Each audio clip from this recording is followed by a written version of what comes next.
In the manicured quiet of Maple Ridge Estates, every inch of grass told a story. It wasn't just a neighborhood, it was a showpiece, an arrangement of perfect lawns, gleaming mailboxes, and smiling faces that hid the weight of expectation. Behind every painted fence stood rules, and behind every rule stood her, Patricia Langley, the HOA president. For nearly a decade, Patricia ruled Maple Ridge with an iron clipboard and an ever-sharpening pen. She was the kind of woman who saw herself as the guardian of order. Her mornings began with inspection walks, her afternoons filled with emails of reminders and fines, and her evenings, well, those were for drafting new rules that no one asked for. She wasn't just a president, she was the architect of perfection. Her neighbors once admired her. At first, they believed her strictness was the price of living in a beautiful community. When Patricia forced one homeowner to repaint their fence because it was slightly off-white instead of eggshell, people called her thorough. When she fined another for leaving their trash cans out an hour past collection, they called her dedicated. But admiration slowly curdled into quiet resentment. Over time, Patricia's obsession with control spread like creeping ivy. The HOA board meetings stopped being democratic discussions. They became monologues, her voice filling the room, her decisions stamped before anyone else spoke. The board members were reduced to nodding figures, fearful of being targeted next. And while many disliked her, few dared to confront her. Every community barbecue, every garage sale, every block event became a stage for Patricia's authority. She'd walk from house to house, inspecting with her signature expression, lips tight, eyes scanning. Neighbors whispered her name like a warning. Children learned not to ride bikes across lawns, and homeowners double-checked every light bulb color before decorating for holidays. But power has a strange effect on people. The longer Patricia ruled, the more she believed Maple Ridge existed because of her. Every flower bed, every paved walkway, every trimmed bush was a reflection of her leadership. Or so she told herself. Behind closed doors, her neighbors began to share stories. How she'd secretly driven by at night to take photos of violations. How she'd manipulated board votes. How she'd used HOA funds for personal errands disguised as community improvements. Some believed it was rumor. Others knew the truth, but feared what would happen if they spoke. Things began to shift when a new family moved in, the Harpers. They were friendly, modern, and utterly unaware of Patricia's reputation. Their first week in the neighborhood was peaceful. Their second was not. Patricia noticed their front yard lights, a soft golden hue she deemed non-compliant. A warning letter followed, then a fine. The Harpers, confused and frustrated, tried to appeal. Patricia denied it. What she didn't expect was how quickly the Harpers connected with their neighbors. They listened, really listened, to stories of unfair fines, forced repainting, and sudden rule changes. Slowly, they began to piece together a pattern. Patricia wasn't protecting the community, she was controlling it. The whispers grew louder. A few brave homeowners began to speak at board meetings, questioning her decisions. Patricia, unused to defiance, met every challenge with icy precision. She believed she could outlast any rebellion. After all, she always had. But this time, something felt different. The tone of the meetings had changed. Her authority was no longer absolute. For every accusation she deflected, two more appeared. The Harpers began quietly gathering signatures, forming an unofficial coalition of fed-up neighbors. Patricia didn't notice at first. She was too busy enforcing new rules about driveway parking and mailbox height. Still, she sensed tension in the air. The once pleasant waves from neighbors had become stiff nods. Conversations stopped when she walked by. She dismissed it as jealousy. After all, people always resented strong leadership. She had no idea that her empire was beginning to crack. Then came the annual budget review, the one meeting every homeowner attended. Patricia prepared as always, armed with printed reports and polished arguments, but when she entered the hall, she could feel it. The atmosphere had changed. There were more people than usual, and they weren't smiling. The Harpers sat near the front, a thick folder resting on the table before them. Patricia straightened her jacket and reminded herself she was in control. She began her presentation with confidence, listing maintenance costs and community upgrades. Yet as she spoke, murmurs rippled through the room. People exchanged looks. Some shook their heads. When she announced another increase in HOA fees, justified by aesthetic improvements, a hand shot up. It was Mr. Harper. And though Patricia's voice remained steady, something in her chest tightened. She didn't know it yet, but this would be the night her power began to unravel, thread by thread, truth by truth. The neighborhood she had molded so carefully was about to rise against her, and once the cracks began, there would be no patching them. The meeting that evening began like all others. Patricia standing tall at the front, her voice steady, her documents stacked neatly beside her. Yet, as she spoke, there was an undercurrent of unrest moving through the room. It was in the shifting glances between neighbors, the quiet rustling of papers, the occasional shake of a head. The usual hush that accompanied her presence was gone. She could sense it, though she wouldn't admit it. Control was slipping. When Mr. Harper raised his hand, she hesitated for the briefest moment before acknowledging him. He stood, calm but firm, holding a manila folder. From the front row, his wife nodded slightly, encouraging him. Patricia's eyes narrowed. She had seen this before, the early sparks of dissent. Usually she could smother them with authority, drown them in procedure, but not this time. Mr. Harper began referencing documents, invoices, and meeting notes from previous years. He pointed out inconsistencies, maintenance fees that didn't match service records, landscaping costs that seemed inflated, community improvement funds with vague descriptions and no receipts attached. At first, Patricia tried to dismiss his claims. She called them misunderstandings, clerical errors, standard adjustments. Yet every deflection only drew more eyes, more whispers. For the first time, her explanations weren't taken at face value. Then came the moment that truly shifted the room. From the back, a longtime resident named Mrs. Collins, one of Patricia's earliest supporters, spoke up. Her voice trembled not from fear, but from the weight of suppressed frustration. She confirmed some of the Harpers' findings, recalling how certain votes had been pushed through without full board consent, how dissenting voices had been excluded from final decisions. The words landed like stones in water, rippling outward. Neighbors began murmuring openly now. Some stood to add their own experiences.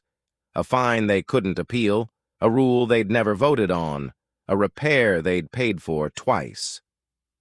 Patricia tried to regain order, pounding the table, demanding silence. But the authority that once silenced the room now seemed hollow. By the end of the meeting, she was visibly shaken. The once loyal board sat quietly, avoiding her eyes. When she dismissed the gathering, people didn't leave quickly as they used to. They lingered, talking in hushed but determined tones. The Harpers stood near the door, shaking hands, collecting contact information.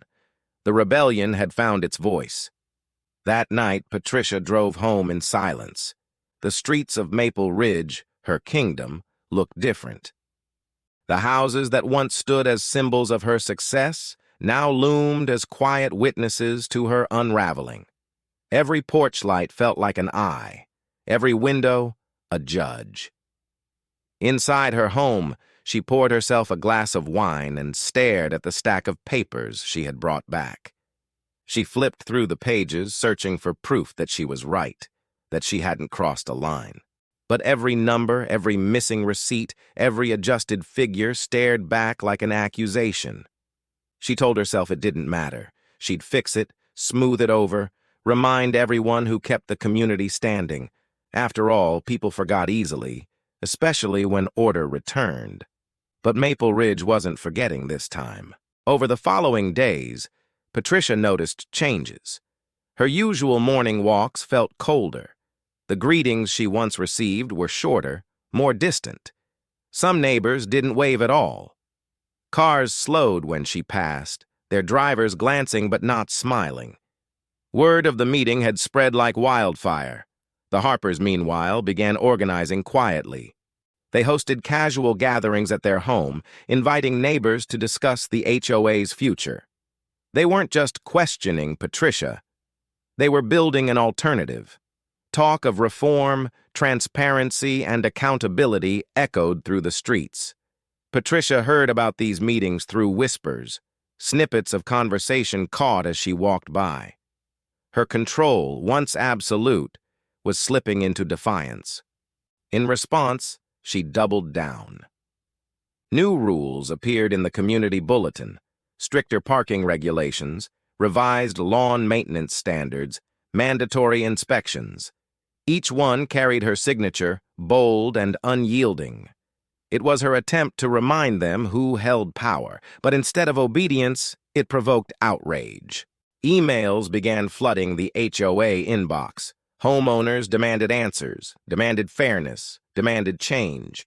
Patricia responded with the same cold professionalism she always used, citing policies and bylaws. But her tone no longer commanded respect, it only deepened resentment.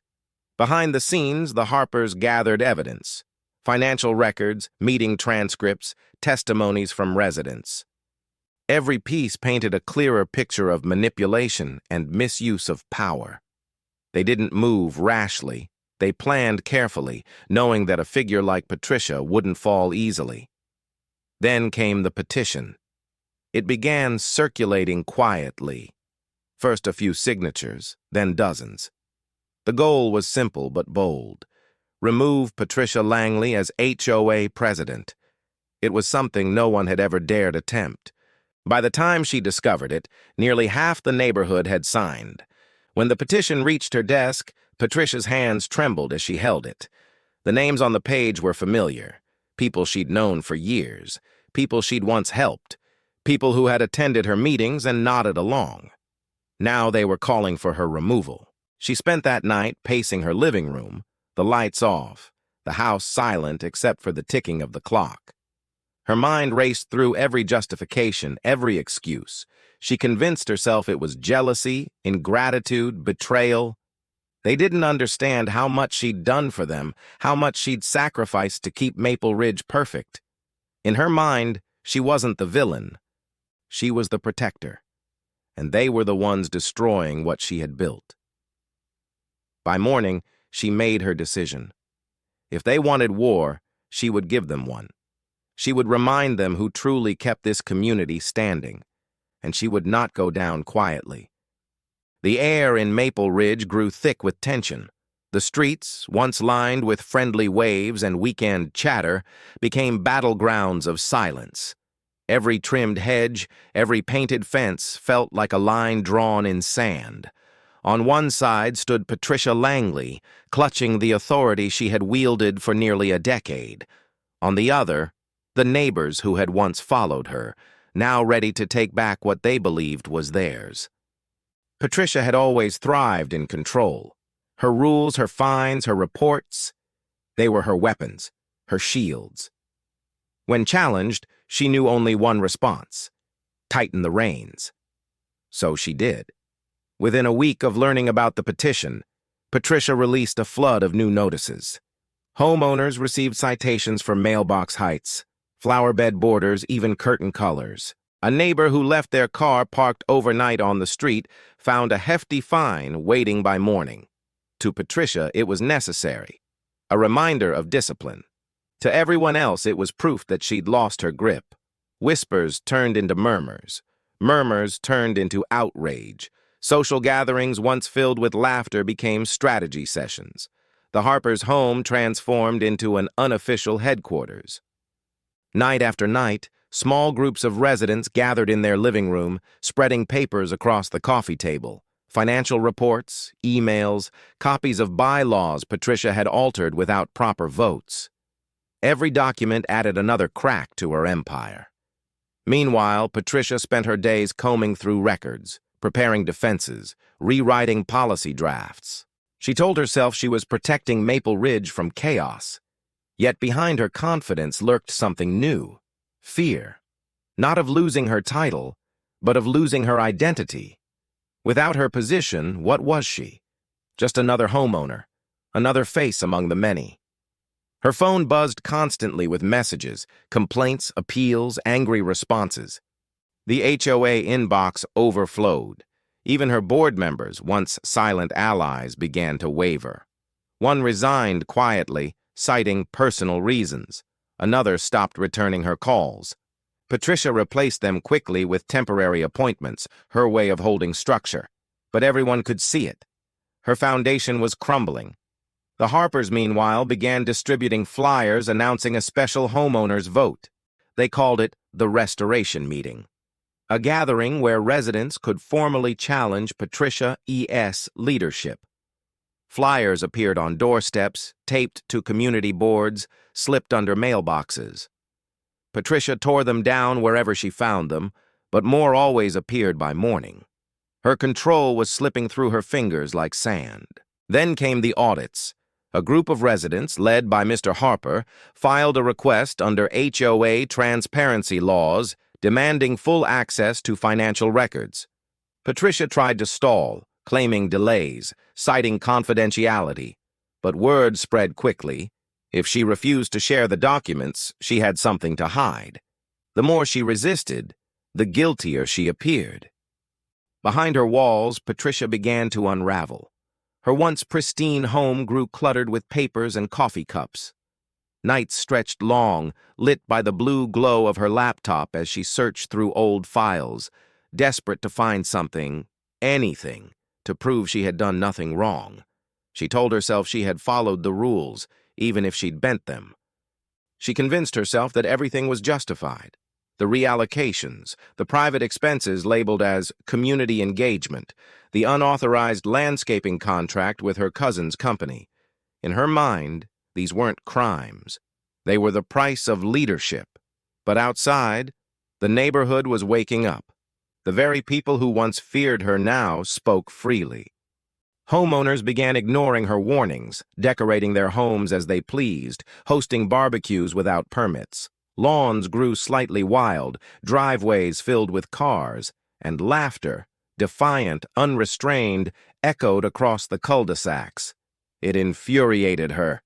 Every sound of rebellion chipped away at her pride. She filed violation after violation, but no one paid. She threatened legal action, but the HOA's lawyer, once loyal, advised against it.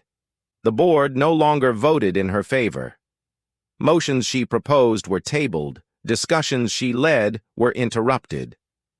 For the first time, Patricia found herself outnumbered in the room she once commanded. Her emails went unanswered. Her authority was a title in name only. Then came the final blow. A letter, formally delivered, announcing a recall vote scheduled for the end of the month. It bore the signatures of more than 2/3 of the homeowners. The threshold needed to remove a sitting president. Patricia read it 3 times, her hands trembling. The words felt surreal. She had always believed Maple Ridge was hers, her creation, her masterpiece. But now it was turning against her. The very people she had molded into order were rising as one to dethrone her. In the days that followed, Patricia retreated into silence. Her daily inspection walks stopped. Her car remained in the driveway. Neighbors passed by, glancing at her windows, wondering if she was watching. Some pitied her. Others felt she deserved what was coming. But Patricia was not done. Late one night, she sat at her desk, surrounded by papers. Her reflection stared back from the dark window. Tired eyes, tense jaw, a woman cornered. She whispered to herself that this wasn't over. She still had allies, still had access to records no one else did. If they wanted to challenge her, she would make them regret it. She began gathering everything she could: emails from residents, records of late payments, old complaint forms. She planned to expose every flaw in the community, every hypocrisy, every secret. If they wanted to tear her down, she would take them all with her. Yet even as she plotted, something deep inside shifted. For the first time, Patricia saw Maple Ridge not as her achievement, but as a mirror, reflecting every rule she had twisted, every neighbor she had humiliated, every ounce of trust she had traded for control. Still, she pushed the thought aside. In her mind, this wasn't the end. This was the moment before redemption, or vengeance. As the recall meeting approached, the neighborhood held its breath. Lines had been drawn, alliances formed. The Queen of Maple Ridge stood on the edge of downfall, clinging to the last remnants of her power. And when that night arrived, every resident would show up, not just to vote, but to witness the fall. The evening of the recall meeting arrived heavy with anticipation. Even before sunset, the community center parking lot was full. Cars lined both sides of the street, headlights flickering in the fading light. People walked briskly toward the hall, clutching papers, whispering in small clusters. Some came out of curiosity, others out of conviction. For many, it was the first HOA meeting they had attended in years, not because they wanted to, but because they felt they had to. Inside, the air buzzed with a low murmur of tension. Folding chairs filled every corner. The American flag stood in the corner beside the HOA banner, symbols of order that now felt ironic. At the front, Patricia sat behind a long table, her hands clasped tightly. Her posture was straight, her face composed, but her eyes betrayed a flicker of unease. Beside her sat two remaining board members, both avoiding her gaze. The Harpers stood near the podium, a stack of documents resting before them, the product of weeks of quiet investigation. Behind them, neighbors filled every row, exchanging wary glances. The meeting began with formality, roll call, agenda approval, brief statements. Patricia's voice trembled slightly as she spoke, the usual crisp authority softened by strain.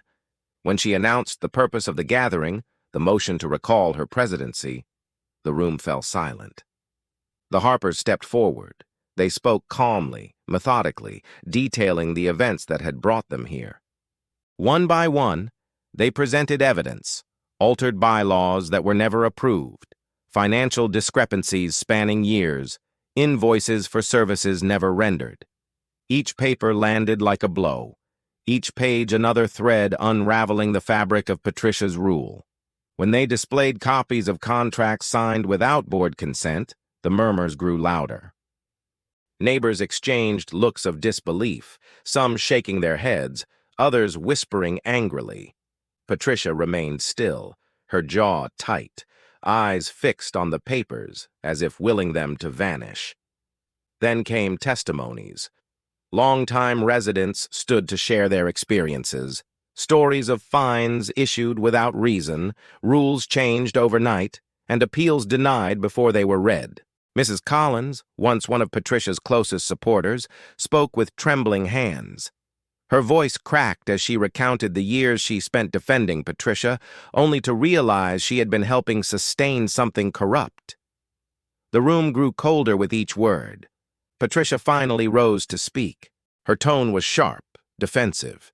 She dismissed the accusations as misunderstandings, the financial errors as clerical mistakes, the testimonies as exaggerations fueled by resentment. She reminded everyone of the years she'd devoted to maintaining Maple Ridge, the countless hours spent ensuring the neighborhood remained pristine and respected. For a moment, her words carried weight. Some neighbors shifted uncomfortably, remembering the early days when her leadership had indeed brought order. But as she spoke, her voice rose, defensive, desperate. She accused her critics of plotting against her, of jealousy, of wanting chaos. The Harpers let her finish, then calmly presented the final piece of evidence, a bank statement showing funds withdrawn from the HOA account and transferred to a personal expense. The amount wasn't large, but the pattern was clear. It wasn't just about control anymore. It was about trust. The room went silent. Patricia froze. Her mouth opened, but no words came. She looked around the room, Faces she had known for years, faces that once smiled when she passed. Now they stared back, not with fear, but with disappointment. The silence was louder than any accusation. The HOA treasurer, who had been quiet all evening, finally spoke. He confirmed the withdrawals, explaining that he had questioned them before, but had been told they were approved maintenance reimbursements. He admitted he never saw receipts. It was the final fracture. The vote was called. Ballots were distributed and collected. The process was orderly, efficient, everything Patricia once prided herself on, yet as the papers were counted, she felt powerless. For the first time, she wasn't leading the meeting. She was the subject of it. When the final tally was announced, the result was overwhelming. The majority voted in favor of her removal. Patricia Langley was no longer the president of the Maple Ridge HOA. No applause followed. No cheers. Just quiet. The kind of silence that follows the end of something long and inevitable. Patricia stood, her hands trembling. For a brief second, she looked like she might argue, might shout, might demand one last vote. But instead, she gathered her papers, straightened her jacket, and walked toward the door. No one stopped her. No one spoke. The sound of her heels echoed across the floor, fading as the door shut behind her. The meeting continued without her. The Harpers announced plans for a new election, one focused on transparency and fairness. Committees were proposed, volunteers raised their hands. For the first time in years, the room felt alive, uncertain, but hopeful. Outside, Patricia sat in her car, hands gripping the steering wheel. The streetlights glowed softly through the windshield. She stared at the houses she had once controlled, the lawns she had demanded perfection from. Everything looked the same, yet nothing felt familiar. In the distance, laughter drifted from the community hall, the sound of neighbors reclaiming their voice. Patricia turned the key, but didn't start the engine. For the first time, she had no next move. The power she clung to for years was gone, stripped away not by outsiders, but by the very people she believed she was protecting. And as the night deepened, she began to realize that her fall wasn't the result of one mistake. It was built slowly, rule by rule, over years of unchecked control. But though she was defeated, the story wasn't over. In Maple Ridge, power never disappeared, it only shifted, and some shadows once cast never truly fade. The morning after the recall meeting, Maple Ridge woke to an unfamiliar stillness. For the first time in years, there were no warning letters on doorsteps, no stern reminders in mailboxes, no icy emails reminding residents of rules. The neighborhood, once living under constant scrutiny, exhaled collectively, cautious, uncertain, but undeniably lighter. Patricia Langley's reign was over. Her resignation spread quickly. By sunrise, neighbors were gathered on sidewalks, whispering about what had happened in the meeting hall. Some spoke with relief, others with disbelief. A few even felt sympathy, remembering the woman who had once kept the streets clean and safe. But beneath every conversation lingered the same truth. Maple Ridge was free, and no one quite knew what that meant. The new interim board, led by the Harpers, wasted no time. Within days, they organized emergency sessions to review records, reassign responsibilities, and begin auditing the HOA's finances. What they discovered was worse than expected. Behind the polished veneer of order, Patricia had left chaos. Funds were mismanaged, maintenance projects paid for but never completed, contracts awarded without bids. The HOA savings account was nearly drained, its reserves spent on vague community initiatives with no traceable documentation. Every file they opened revealed another knot of missing records and manipulated votes. What had once seemed like meticulous leadership now appeared as obsession. Control for control's sake, dressed as community care. But while the new board worked tirelessly to restore structure, Patricia herself vanished. Her blinds remained drawn, her porch unlit. Days passed with no sign of her. Some said she had left town to stay with family. Others swore they saw her car late at night, idling at the end of the cul-de-sac before disappearing. Her absence only fueled speculation. Neighbors who once feared her now spoke freely. Stories emerged of threats she'd made, of personal vendettas disguised as fines, of moments when her control turned cruel. One man recalled being forced to remove his garden because it didn't match approved designs. Another remembered being fined for hanging a flag on the wrong side of his porch. Each story painted a clearer picture of how far Patricia's authority had gone unchecked. Yet not everyone celebrated. Some older residents, who had trusted her for years, found themselves conflicted. They remembered when Maple Ridge was first built, when lawns were unkempt, streets littered, and property values low. Patricia had changed that.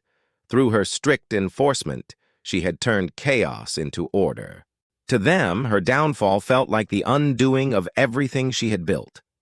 The Harpers, aware of this divide, approached their leadership cautiously.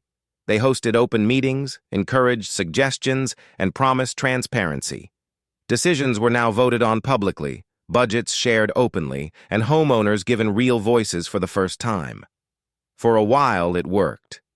Trust began to rebuild. Neighbors who once avoided each other started to connect, united by a shared story of reclaiming their community. But shadows remained. As the audit continued, new revelations surfaced. A hidden fund, labeled Community Enhancement Initiative, contained payments that didn't match any approved projects. Some of the checks were signed by Patricia alone, others by board members who had resigned years earlier. It became clear that much of her control had been sustained not just by fear, but by secrecy. Among the records, the Harpers found a list, names of homeowners flagged for non-compliance monitoring. Many of the listed residents had been fined repeatedly, often for trivial reasons. It was a blacklist, evidence of a system Patricia had built to target those who questioned her. The discovery shocked even her harshest critics. It wasn't just about money. It was about manipulation. As word spread, sympathy for Patricia evaporated. The few who defended her grew silent. What remained was anger, not just at her, but at themselves for allowing it to go on so long. Maple Ridge had prided itself on order, but in their desire for perfection, they had handed one woman absolute control. Still, Patricia's silence became haunting. Without her presence, the community's victory felt incomplete. People began to wonder, was she planning a comeback? Would she challenge the recall legally? Or was she gone for good, leaving behind the ruins of her empire? Then one morning, her house door stood open. A neighbor walking her dog noticed it first. The door slightly ajar, curtains fluttering. She called out, but there was no answer. Concerned, she stepped closer and peered inside. The house was empty. Furniture remained, but papers were scattered across the floor. Old HOA documents, some torn, others marked in red ink. On the kitchen table sat a single envelope addressed to the residents of Maple Ridge. When the board gathered to open it, they found a handwritten note inside. Patricia's writing was sharp, precise, and controlled, as always. In it, she spoke of betrayal, how she had given everything to protect the community, only to be cast aside. She accused the homeowners of ingratitude, claiming they would one day regret tearing down the structure she had built. Yet buried between her anger was something else. Exhaustion. A tone of finality. No one knew where she had gone. Weeks passed. The house remained vacant. A for sale sign appeared on the lawn, placed by a real estate company, but no one ever saw her return. Her departure became legend, a quiet ghost story whispered among residents whenever new rules were discussed. Over time, Maple Ridge began to heal.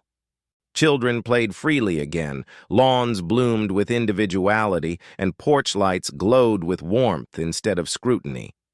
The HOA meetings became lively discussions instead of tense interrogations. For the first time, the neighborhood felt alive, imperfect, but human. And yet, the scars of Patricia's reign lingered. Whenever someone proposed a new regulation, neighbors exchanged wary looks. They had learned painfully what happened when power went unquestioned. The Queen of Maple Ridge was gone, but her shadow still touched every decision, every meeting, every conversation about control. Because even in her absence, she had left behind a warning, one written not in ink, but in memory. Power, once tasted, never truly disappears. It lingers, waiting for someone new to pick it up. And in Maple Ridge, that possibility was beginning to stir once again. Months passed since Patricia Langley's fall, and Maple Ridge stood transformed. The neighborhood that once lived under the weight of rules now thrived in color and chaos. Yards bloomed with individuality. Bright garden lights, handmade fences, and lawn ornaments that once would have been fined now stood proudly as symbols of freedom. For the first time in years, Maple Ridge looked alive. The Harpers, now leading the HOA, were praised as heroes. Their meetings were open, their decisions transparent, their tone gentle. People attended willingly, no longer out of fear but curiosity. They spoke freely, argued openly, and voted honestly. It was a community reborn, one built on collaboration instead of command. But perfection, as Maple Ridge would soon learn, carries its own kind of danger. In the beginning, everyone agreed that the new system was working. Fines were reduced, flexibility encouraged. The bylaws were rewritten with community input, giving homeowners real freedom. Yet, as the months rolled on, cracks began to show. Not from tyranny this time, but from too much leniency. Lawns grew neglected. Some residents stopped maintaining their fences. Old cars sat unmoved in driveways. Holiday decorations lingered long past their seasons. What had once been a neighborhood of flawless order now teetered toward disorder. And soon, the whispers returned. Different voices, but familiar tones. At first, they were small complaints. One homeowner grumbled about a neighbor's uncut grass. Another complained about noise late at night. Then came disputes over parking, over trash bins left out, over decorations deemed tacky. Without firm rules, old frustrations resurfaced. The very freedom they had fought for now began to divide them. The Harpers found themselves caught in the middle. They wanted fairness, understanding, and compromise, but compromise doesn't satisfy everyone. Each decision pleased one side and angered another. Meetings grew louder, more argumentative. Where once Patricia's authority silenced dissent, now endless debate drowned out progress. For the first time, the Harpers understood the weight of leadership, the delicate balance between order and liberty. It was during one particularly heated meeting that things began to shift. A new homeowner, confident and outspoken, stood to address the crowd. Her name was Evelyn Shaw, a recent arrival to Maple Ridge but already known for her sharp attention to detail. She argued that the community was losing its charm, its value, its discipline. She praised the neighborhood's past, not Patricia's tyranny, but the structure it once had. Her words struck a chord. Slowly, neighbors began nodding. People who had once rebelled against authority now longed for the comfort of predictability. Evelyn proposed a standards committee, a small group to review complaints and maintain aesthetics. She promised it wouldn't be like before, that it would be democratic, fair, and balanced. At first, the Harpers resisted. They feared history repeating, but pressure mounted. Petitions circulated, signed by residents frustrated with overgrown lawns and unsightly driveways. The Harpers relented, approving the committee as a temporary solution. Evelyn was appointed chair, and just like that, order began creeping back. The committee started small, reminders for trash bins, friendly notes about lawn care. But soon, reminders turned into warnings, and warnings into fines. Evelyn claimed it was necessary, that standards must be upheld. When challenged, she cited community preservation and shared responsibility. The tone was familiar. Neighbors noticed the change. Some whispered that Evelyn reminded them of Patricia, the same sharp posture, the same clipped tone, the same certainty that she knew best. But unlike Patricia, Evelyn was careful. She spoke softly, smiled often, and always justified her actions as for the greater good. In meetings, she began to dominate discussions. The Harpers, exhausted from months of disputes, often deferred to her. Her reports were detailed, her proposals polished. Gradually, she gained influence, not through force, but through competence. People trusted her. And trust, in Maple Ridge, had always been the first step toward surrender. As weeks passed, the neighborhood began to change again. Letters appeared on doorsteps, polite but firm. Certain decorations were deemed inconsistent with community image. Cars parked overnight on streets were issued notices. And though Evelyn promised fairness, the homeowners soon realized that decisions always seemed to favor those closest to her. A quiet hierarchy emerged. Those who praised Evelyn found leniency. Those who questioned her were reminded of their obligations. The Harpers watched uneasily as control shifted. They had fought so hard to end one regime, only to see another forming in its place, subtler, smoother, but no less powerful. And one evening, as they walked home from a meeting, they saw something that stopped them cold. A clipboard. Evelyn stood at the end of a driveway, scribbling notes under a porch light. The sight was almost surreal, a mirror of the past repeating itself. When she noticed them, she smiled, waved, and walked on. But that image, the clipboard glinting under the light, stayed with them. In that moment, they understood. Power was not a person. It was a presence. It lingered, waiting for someone willing to carry it. And in Maple Ridge, someone always would. Over time, the lines blurred again. Rules returned, quietly at first, then firmly. Homeowners began to whisper, then grumble, then fear. Freedom faded back into regulation.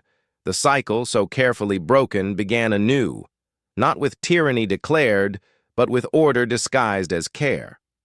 Patricia Langley's name was rarely spoken anymore. Her house was sold, her memory faded, but her spirit, the hunger for control, the belief that one person knew what was best, lived on. Not in cruelty this time, but in conviction. Maple Ridge stood once more in perfect order, every lawn trimmed, every mailbox aligned, every fence freshly painted. To outsiders, it was paradise. To those within, it was familiar. Because in the end, it wasn't about Patricia. It never had been. It was about power, how it tempts, transforms, and returns. And in the quiet streets of Maple Ridge, beneath the hum of porch lights and the whisper of trimmed grass, power smiled once more.